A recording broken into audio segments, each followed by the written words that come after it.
By the end of the Renaissance, most of the basic elements of modern science were in place.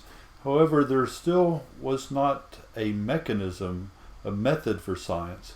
And one of the leading thinkers of the 17th century that began to fashion the mechanical underpinnings working of the scientific method was Francis Bacon, the Lord Chancellor of England.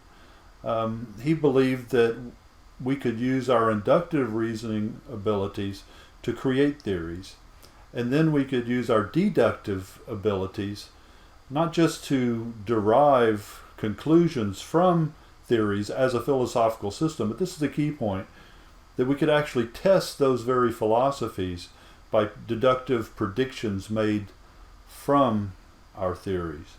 And that would begin to add a certain amount of systematic organization to the way that scientists would work.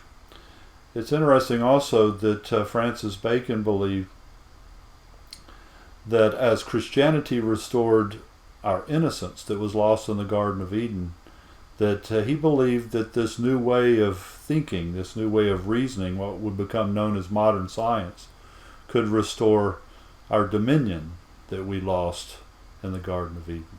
And so that idea of science as controlling, conquering, manipulating nature and the world around us is something that goes back to the thought of Francis Bacon. While Isaac Newton was one of the greatest scientific minds that ever lived, he also wrote over 1 million words on theology. So he was also interested in how the material world and the spiritual world came together.